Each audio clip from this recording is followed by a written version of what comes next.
Shalom Bapak Ibu. Amsal 14 ayat 1 mengatakan bahwa perempuan yang bijak mendirikan rumahnya. Ya, perempuan yang bijak mendirikan rumahnya. Ya, setiap kali ada kata perempuan di Alkitab, itu pasti bicara tentang orang percaya sebagai mempelai Kristus. Saudara dan saya digambarkan seperti perempuan. Situ ada perumpamaan 5 gadis yang bodoh, 5 gadis yang bijak. Ligabo, ligabi. Bilang, ligabo, ligabi. 5 gadis bodoh, 5 gadis bijak. Ya. Setiap kali ada perempuan di Alkitab, selalu bicara tentang kita. Gereja Tuhan sebagai mempelai wanita. Ya. Amsal mengatakan perempuan yang bijak, artinya yang penuh hikmat. Saya tidak janjian dengan Pak Insinyur Wiryo tadi. Saya kaget dia khotbah tentang power of wisdom. Wisdom itu apa? Hikmat. Saya nggak janjian. Orang kalau nggak janjian ya, tapi satu roh itu bisa mirip, bisa sama. Katakan yes. Saya juga nggak tahu teleponnya Pak Insinyur Wiryo, karena beliau itu diundang dari Pak Kuon Mall. Ya, biasanya Pak Kuon Mall ngundang apa, kita dapat. Minggu depan kita ada Pak Johan Lumoindong. Saya juga nggak pernah tahu Pak Johan, dari PM undang ke sini. Nanti sore jam 5 ada Frankie Kuncoro. Ya. Khotbah bagus tadi. Sudah bisa ulang ya. Nanti lihat. Oh tadi jam 10 apa ya? Kok Pak Sam bilang Pak Insinyur Wiryo bagus. Sudah dengerin tentang power of wisdom, kekuatan hikmat. Jadi jangan dipikir Pak Sam gak dengerin khotbah ini. Semua khotbah saya dengerin. Ya. Nah, saudara, saya ingin kita benar-benar punya hikmat. Katakan amin. Amsal 9 ayat 1 mengatakan begini. Tadi Amsal 14 ayat 1. Hikmat mendirikan rumahnya, menegakkan dengan berapa tiang? 7. Ada 7 tiang hikmat. Saudara, mendirikan rumah. Rumah ini penting ya. Saya ingat papa saya pernah pesan, kamu gak boleh jual rumah. Ya, orang gak punya mobil gak masalah. Yang penting punya rumah. Rumah ini penting ya, saudara. Saya doakan yang belum punya rumah, Tuhan akan berkati saudara. Ngontrak itu cepat, setahun 2 tahun tuh jalannya cepat. Kita aja di sini udah hampir 2 tahun. Kita ngontrak di sini 3 tahun, 7M. Kurang sedikit selesai. Tapi bayari sih belum selesai. Kita bayar setiap bulan, punya duit setiap minggu begini, Senin kita bayar, terus kita bayar. Doakan kita perpanjang lagi bila perlu 10 tahun di sini. Tepuk tangan buat Tuhan, amin. Atau Tuhan tunjukkan kita tempat lebih besar. Saya nggak tahu. Saya ngikutin Tuhan aja. Karena kalau udah di sini jam-jam tertentu mentok tambah kursi nggak bisa lagi. Mengembang 2.000, 3.000 jemaat susah. Paling top 1.500. Ya memang kalau 6 kali ya 9.000. Itu kalau 6 kali. Ya kan? Kita doa satu kali dapat tempat, sekali ibadah 3.000 kursi. Bagi Tuhan gak ada yang mustahil, amin. Bila perlu 5.000 kursi. Loh, Tuhan kasih kita kan terus naik, progresif. Halo, amin. Jangan statis, meningkat, berbuah banyak. Semua bilang berbuah, bukan hanya berbuah benar, bukan hanya secara kualitas, jadi juga kuantitas. Banyak, Tuhan mau buahmu banyak, lebat. Katakan yes. Ya. Nah, rumah ini penting, saudara. Saya ingat ya, orang gak punya apa-apa, yang penting masih punya rumah. Yang penting itu. Saya lihat itu keluarga, dia punya rumah, walaupun gak ada pintunya. Saya ini bingung masuk rumahnya. Duh, gak ada pintu, saya kasih pintu, saya kirimi pintu. Saya pernah masuk rumah orang gak ada kulkas, saya kasih kulkas. Gak ada sofa, saya kasih sofa. Saya bilang, Pak tolong mampir rumah saya Pak. Ya, saya mampir nanti kalau memang perlu. Ya kan? Dia bilang apa? Saya nggak kemana-mana, saya naik angkot. Kemana-mana, ya saya bilang nggak usah malu ya. Di negara-negara maju, saya pernah ke Amsterdam juga. Itu malah banyak sepeda. Jadi orang kaya-kaya naik apa? Sepeda. Di negara-negara maju udah infrastrukturnya bagus. Orang naik MRT, naik bus, naik tram. Jadi yang penting punya rumah. Wah, siapa tahu dengan khotbah ini saudara yang mau jual rumah batal hari ini. Ya, kadang-kadang gitu. Kita khotbah mau cerai nggak jadi. Ada lagi satu orang bilang, Pak, saya udah mau mengundurkan diri dari perusahaan saya. Dengar Pak Sam khotbah saya robek. Kata. Udah saya mau masukkan di perusahaan. Saya bilang ya, walaupun kau dimarahi bosmu, jangan pindah kerjaan. Pengkhotbah 10 ayat 4 ada ayatnya. Ya, dia kaget. Loh, Pak Sam kok tahu kan? Loh, saya nggak ada yang bisik-bisik di telinga saya. Pak Sam khotbah iki ono wong teko ngene nggak ada. Itu salah satu hamba Tuhan top ya. Katanya itu ada yang bisik-bisik. Dia pakai begini loh. Saya kan bebas, nggak ada headset ya. Jadi nggak ada yang bisik aku ya. Sampai setiap kali dia cocok tuh orang bilang, iku ono sing bisiki nang depan itu. Di sini ada yang kanker. Dia bilang, saya lihat ini ada yang kanker. Nah, ini ada yang bisik-bisik. Saya dalam nama Yesus gak ono sing bisik. Cuma Roh Kudus yang bisik saya. Tepuk tangan buat Roh Kudus, Holy Spirit. Ada yang mau cerai nggak jadi. Ada yang mau mengundurkan diri nggak jadi. Saya bilang, untung loh. Kamu gajimu 30-40 juta. Sekarang cari kerjaan 5 juta gaji aja susah.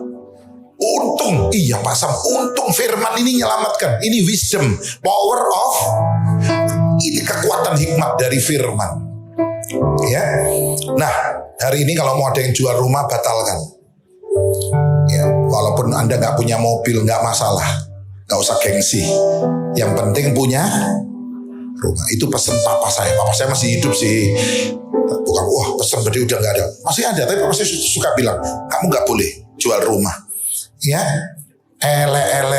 duwe oma, duwe panggonan. Yang setuju bilang amin.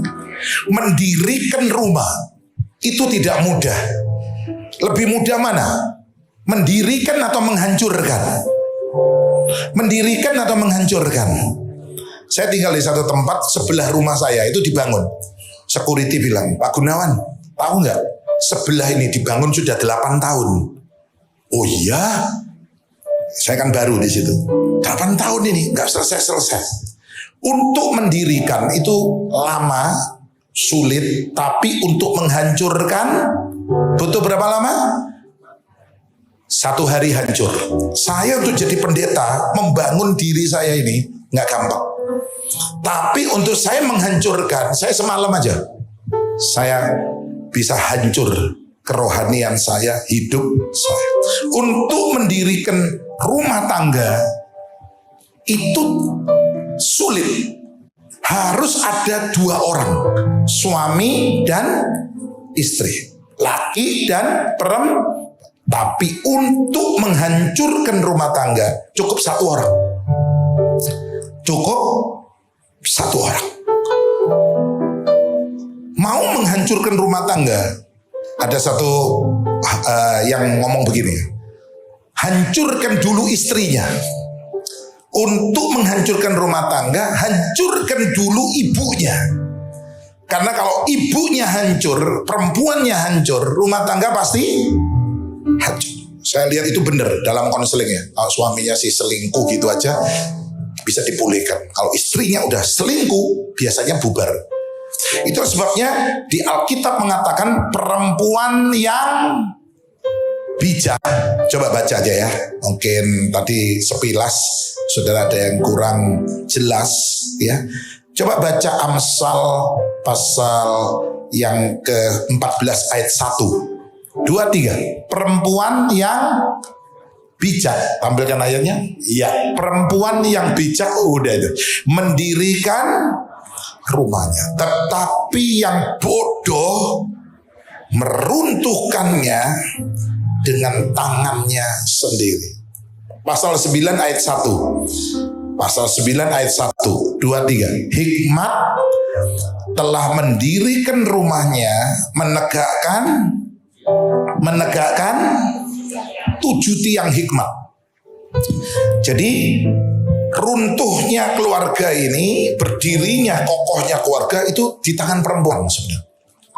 Ibu-ibu harus banyak berdoa. Saya berdoa semua rumah-rumah tangga anak-anak Tuhan di GSJS diberkati. Bukan hanya rumah tangga, rumah usaha, rumah bisnis diberkati Tuhan. Bahkan iman kita menjadi rumah doa hidup. Jadikan aku Tuhan, semuanya rumah doaku. Untuk mendirikan rumah doa ini juga tidak mudah. Ya, menghancurkan gampang. Saya punya teman seorang hamba Tuhan yang hebat, walaupun dia cuma guru sekolah minggu. Kalau khotbah menarik semua anak-anak, satu kali dia absen hanya gara-gara semalam dia begadang nonton wayang kulit, saudara. Sejak hari itu dia murtad. Saya kaget juga. Padahal ini teman saya nih, orangnya karismatik, orangnya bener-bener saya aja seneng kalau dia yang ngomong.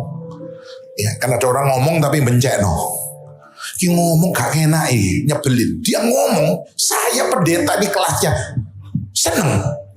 Jame iki lek dipoles dikit masuk di ibadah raya bagus. Ya, masuk di ibadahnya orang dewasa jame. Anak-anak aja ketarik. Nggak gampang. Bisa khotbah di umum, belum tentu bisa khotbah di sekolah minggu. Tapi kalau bisa di sekolah minggu, pasti biasanya di umum bagus. Asalnya dari situ. Orang kalau bisa jadi penyiar radio, jadi MC pasti bagus. Karena apa? Penyiar radio itu karena uangnya ngoceh sendiri. Nggak ada audiensnya kan. Cuma mic, cuma lihat kaca gitu aja, lihat komputer. Itu kalau dia bisa bagus siaran. Oh ini ciame ini. Bakat ini. Seperti musik ya. Kalau bisa main piano, pasti bisa main semua alat musik. Itu patokannya piano memang. Ya. Nah, saudara, saya ingin benar-benar kita diberkati. Rumah kita tetap berdiri. Rumah kita tidak ada yang roboh. Katakan yes. Kalau udah roboh hari ini, Pak kok telat Pak khotbahnya, saya udah hancur. Nggak apa-apa. Tuhan bisa memulihkan kembali. Yang sudah hancur, yang sudah rusak, yang sudah ya nggak ada harapan. Tuhan beri harapan baru. Tepuk tangan buat Tuhan pemberi harapan. Nah, saya akan tunjukkan 7 tiang hikmat ini. Saya mestinya nggak bahas ini ya, tapi 7 tiang hikmat ini. Tapi karena saya sudah nyiapkan ini, tahu-tahu Roh Kudus tunjukkan. Nih, tunjukkan ke jemaat 7 tiang hikmat. Semua berkata, berapa tiang?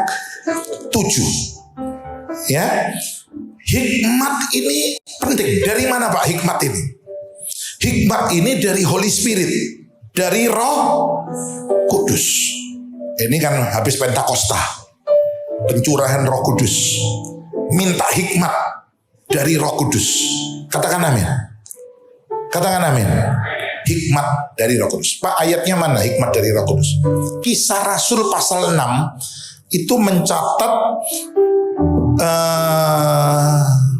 rasul-rasul ingin supaya pelayanan meja itu tidak diabaikan.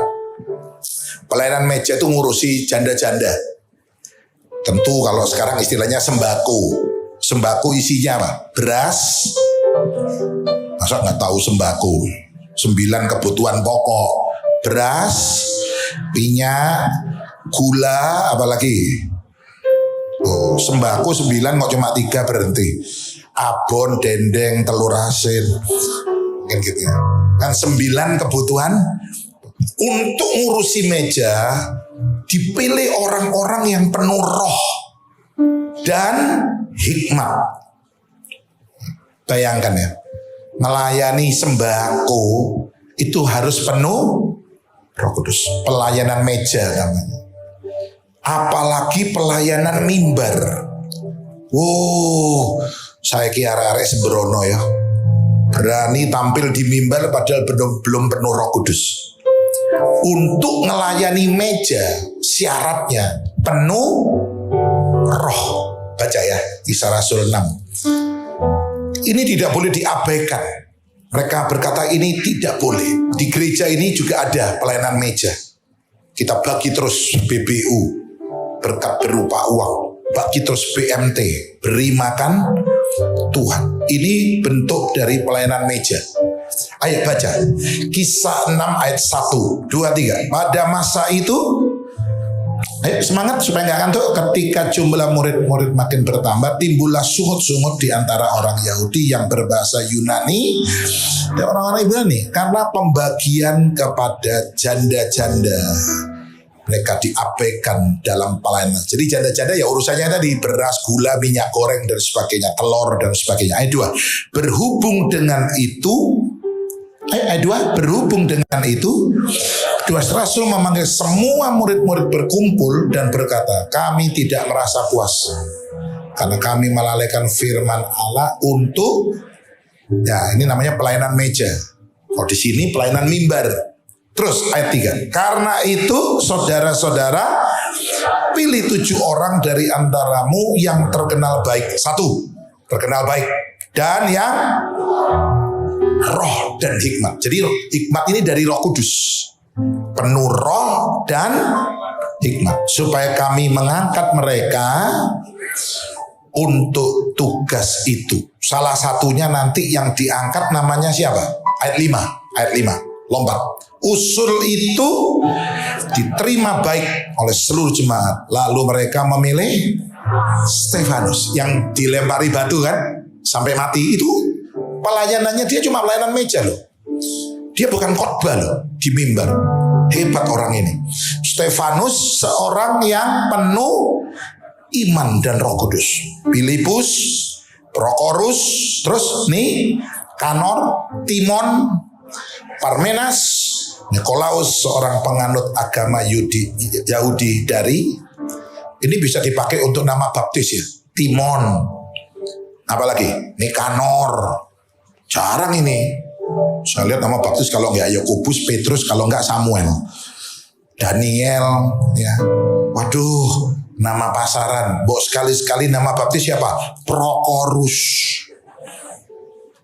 Pak siapa namanya? Prokorus. Ada di sini Prokorus. Saya di depan ada Innova 1 untuk Prokorus. Tapi jujur ya, jangan bikin-bikin. Saya Prokorus gitu. Ada? Nggak ada.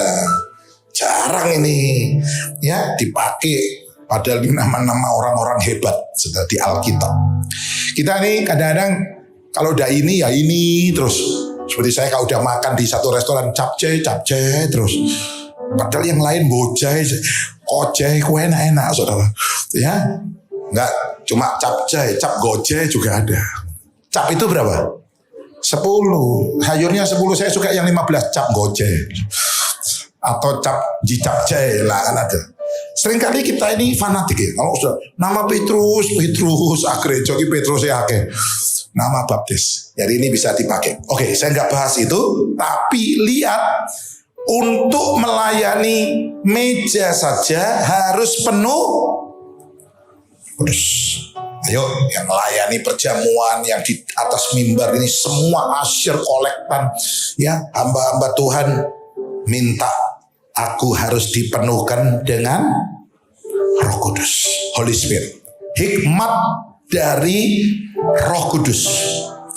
Versi Yakobus 3 mengatakan hikmat ini datangnya dari atas.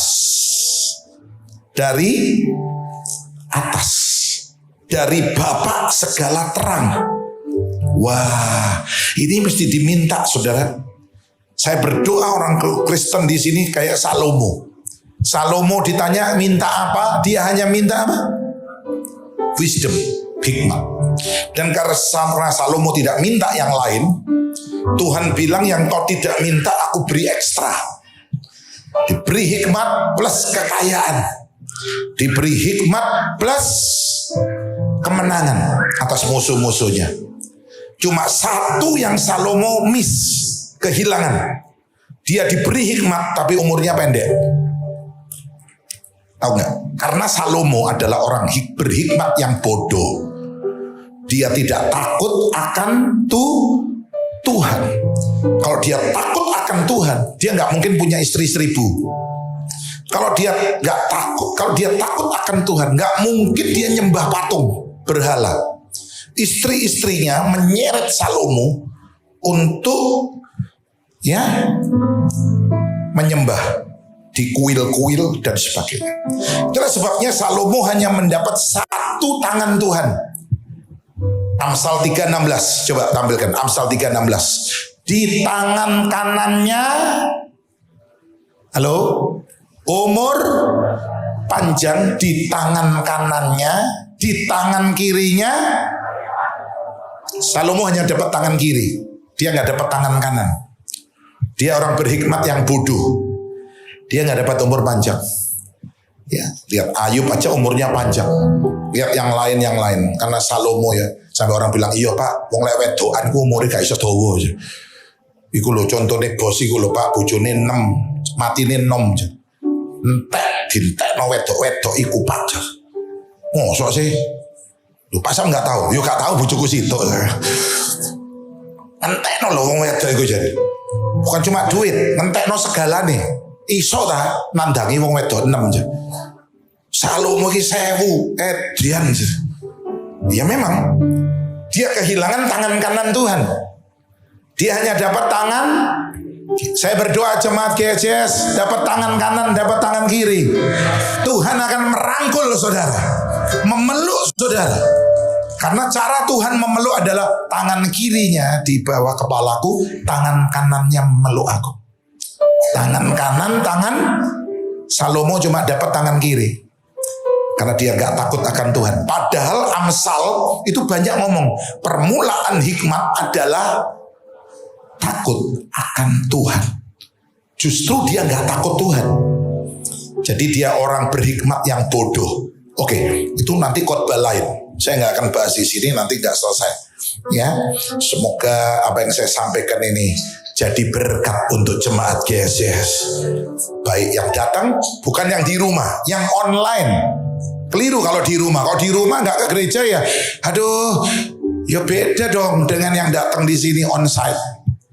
Yang online mungkin di luar kota, mungkin bepergian, tapi Anda ingin ikut ibadah, silakan lewat online. Tapi online bukan berarti alasan kita nggak datang. Wah, saya masih takut. Kok ini lo wingi keluyuran totok Labuan Bajo lo.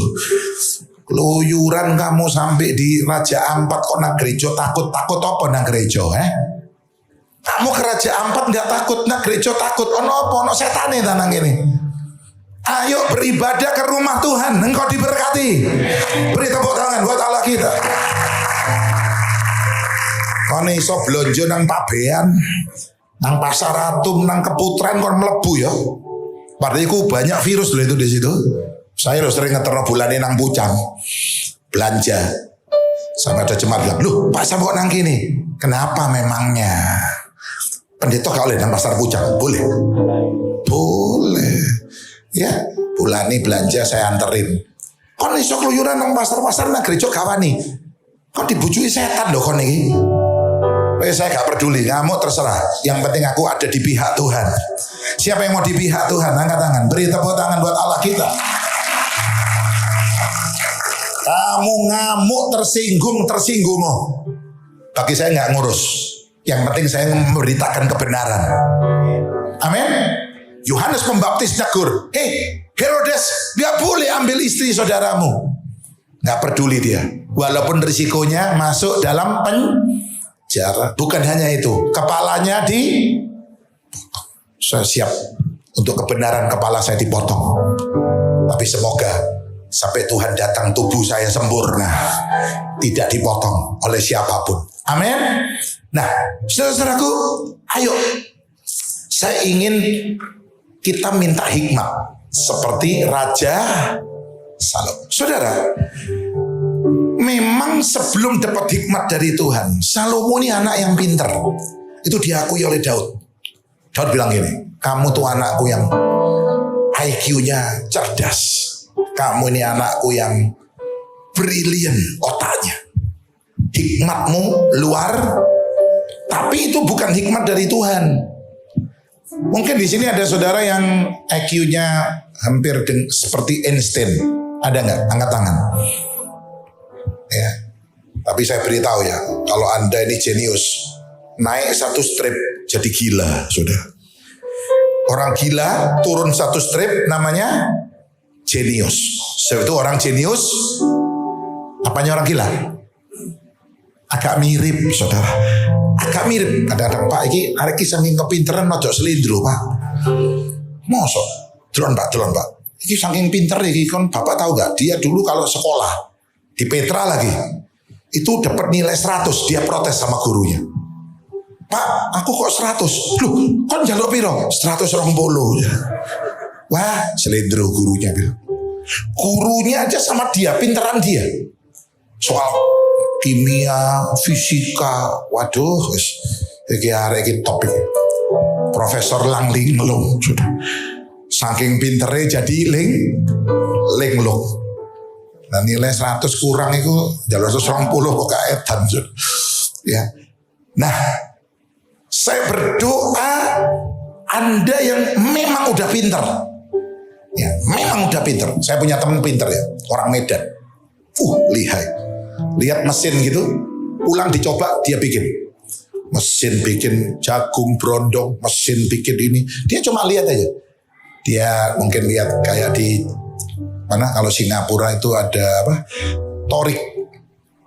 Torikyu yang apa beting-beting isinya apa daging apa dicelupkan jalan.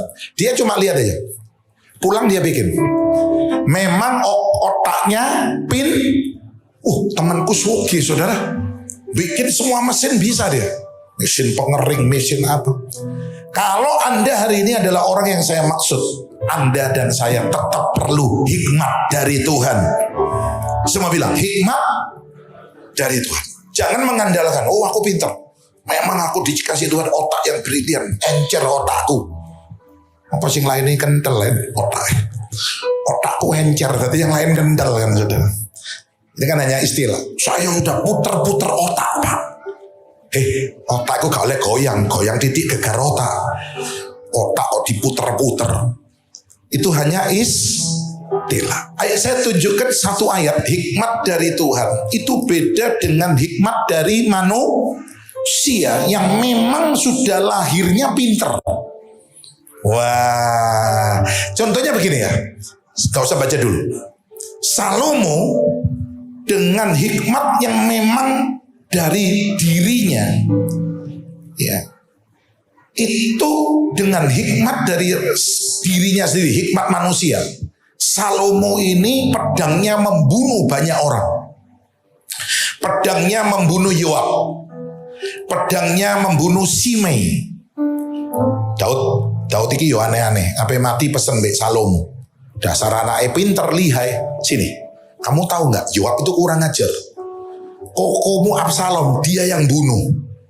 Oh, Salomo dengan hikmahnya, awas kon. Kon mateni kokoku yo, tak pateni kon. Tak bunuh kamu. Daud panggil lagi, sini nak. Kamu kan pinter. Kamu tahu Simei. Simei ini kurang ajarnya luar biasa. Papa waktu lari, papa malah diludahi sama dia. Papa waktu lari, papa dilempari batu. Ini orang jahat. Salomo bilang, deloken kon ya. Lihat nanti pembalasanku. Kon jahat be papaku, tak sikat kon. Dan benar, begitu Daud mati, sudah Salomo dancang-ancang pedangnya, diasah terus, tak beleh kon. Benar, Yoab mati di tangan Salomo. Simei dipanggil, kon kurang ajar be bapakku kan? Awas kon. Kamu nggak boleh keluar dari kota ini. Jadi tahanan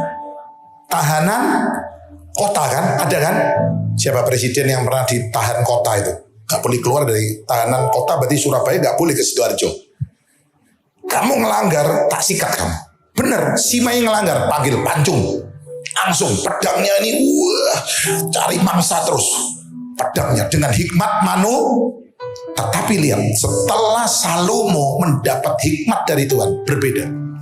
Pedangnya justru menyelamatkan nyawa bayi dari tangan seorang ibu palsu. Masih ingat? Seorang bayi diperebutkan oleh 2 orang ibu. Pernah lihat nggak? Yang sering seorang pria direbutkan 2 wanita. Sering kan? Kayak royoan nih, wong lanang ini. Ini yang dibuat royoan siapa? Bayi. Kalau saya dibuat royoan, saya bisa ngomong, Bulani kulo, istriku. Kalau sudah besar dibuat royoan, saya akan bilang, Bu Rita Setiono itu loh mamaku. Nama mama saya itu Rita Setiono. Tapi yang dibuat royoan seorang bayi yang ditanya, sopo jenenge mamamu? Kayak saya jawab, saya bersyukur cucu saya. Boleh ditampilkan? Tolong, kemarin di Rebo sudah saya tampilkan. Tolong Kak Okta Multimedia. Ini cucu saya yang pertama. Minggu depan saya dapat cucu yang kedua. Tepuk tangan ya. Ayo. Diulang dari pertama. Diulang dari pertama. Coba tampilkan suaranya. Ayo tampilkan. Baru iso guyu.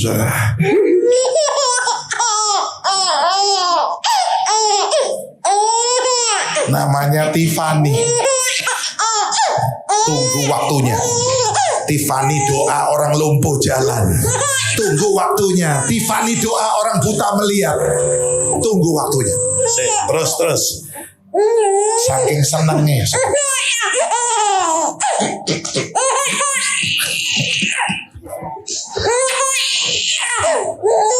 Saya ngomong sama Pastor Michael, mestinya nggak boleh gini, kasihan dia ya.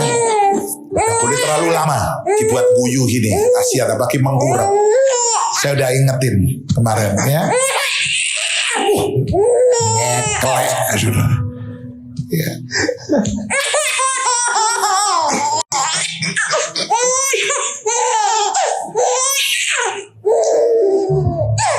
Oke, tepuk tangan buat Tuhan Yesus. Tepuk tangan. Terima kasih. Minggu depan Pak Sam dapat 1 lagi dari Dr. Andrew. Gak tahu Timothy kapan, mungkin itu masih lama ya. Pak Michael sudah, Andrew sudah, Timothy nanti nyusul. Amin. Nah, saudara-saudara, seorang bayi diperebutkan 2 orang ibu. Yang satu mengaku ini anak saya, yang satu juga bilang ini anak saya. Karena salah satu dari mereka anaknya mati ketindihan badannya. Jadi yang mati dituker kepada temannya yang anaknya masih hidup. Yang hidup merasa, iki sing mati iki dudu anakku iki. Iki dituker, ibu ini punya insting. Yang mana anaknya, yang mana bukan, kan ibu ini terasa. Rebutan akhirnya dibawa ke hadapan raja siapa tadi? Salomo. Wes ibu iki lek tukaran ya, kanon teh. Perempuan itu cuma main-main. Lek tukaran gue heboh. 2 aja tuh menghebohkan seluruh negara. Sampai Raja Salomo turun tangan berarti kan heboh negara itu. Ya. Wis gak iso RT, gak iso RW, gak iso. Naik lagi apa? Lurah gak iso. Apa lagi? Camat gak iso. Apa lagi?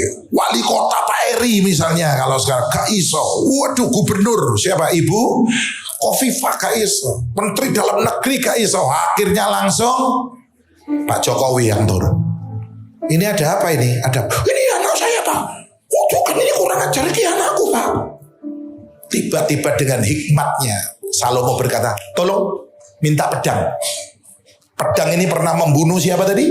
Yoab. Pernah membunuh siapa lagi? Dan yang lain saya nggak sempat sebutkan.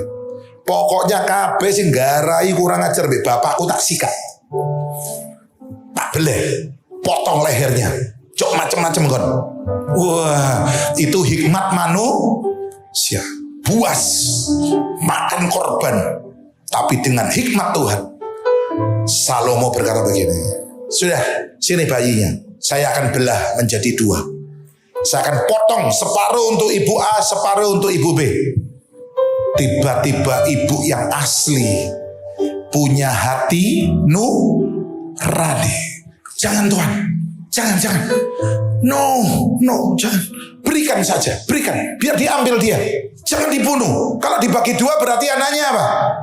game, mati. No. Tapi ibu yang satu bilang apa? Betul Tuhan, supaya adil, saya dapat satu kaki, satu tangan.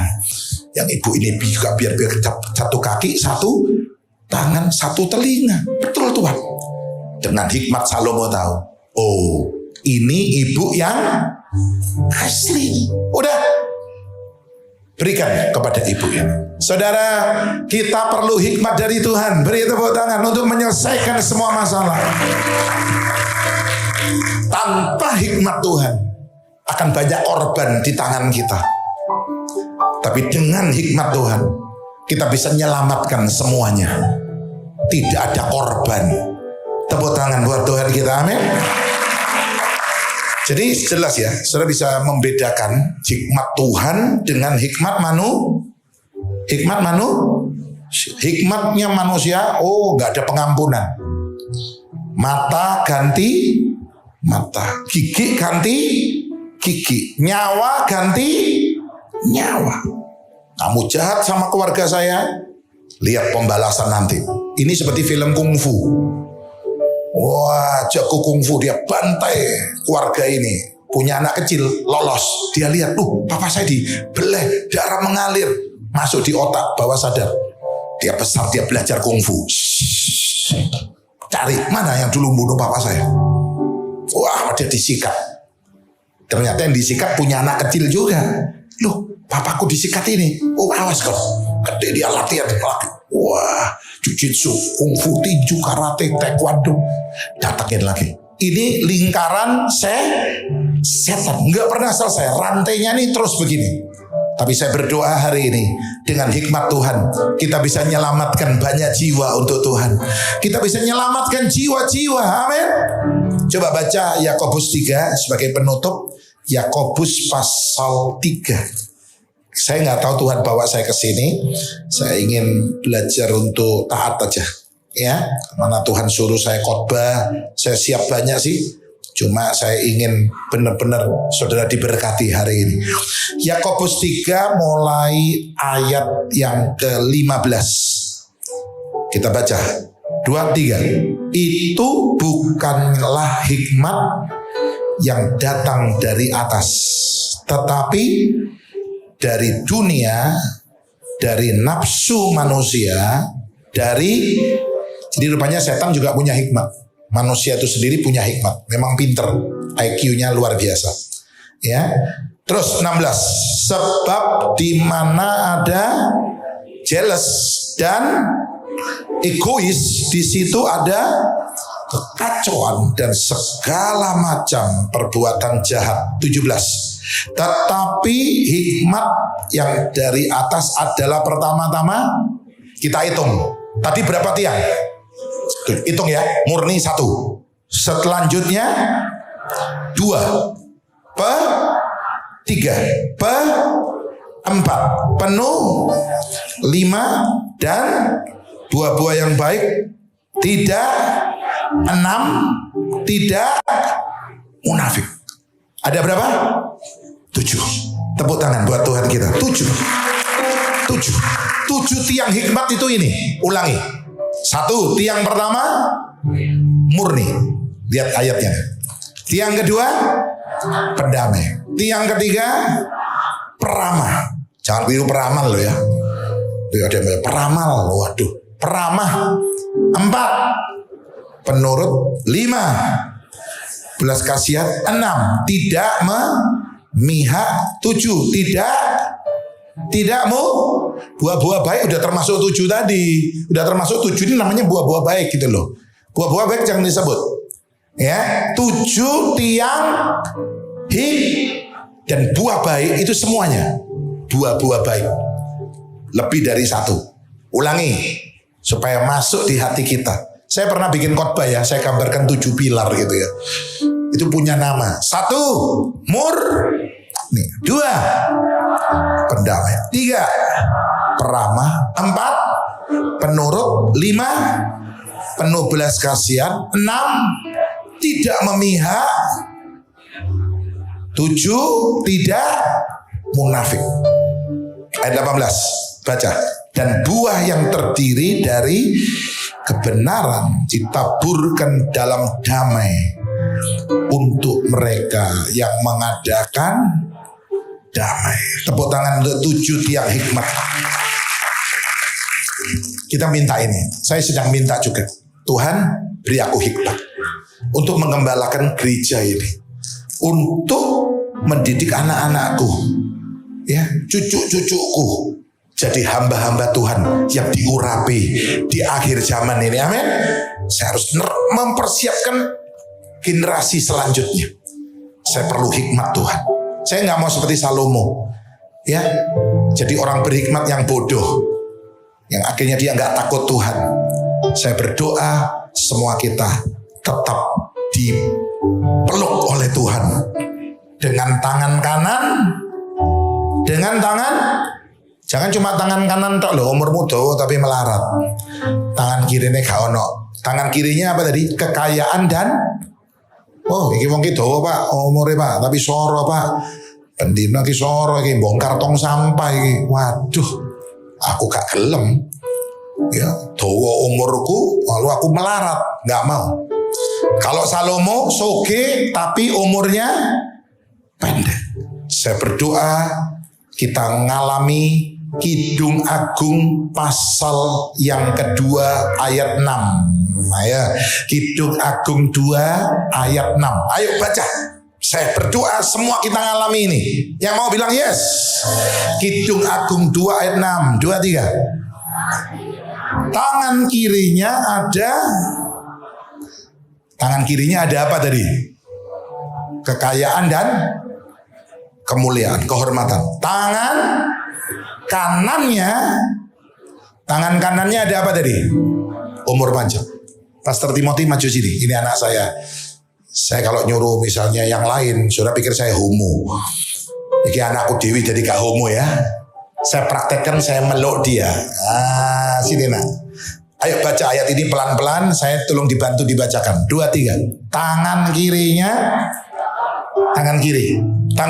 penuh apa tadi? Kekayaan. Ini nak. Nak ojo tegang nak. Wah, di bapakmu Dewi tegang. Dipeluk angel nggak tegang. Tangan kiri, terus selanjutnya tangan kanannya ada apa ini?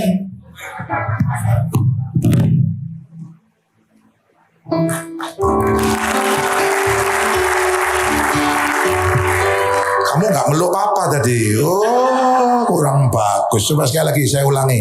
Pelukan papamu. Ini pelukan jaluk, saudara.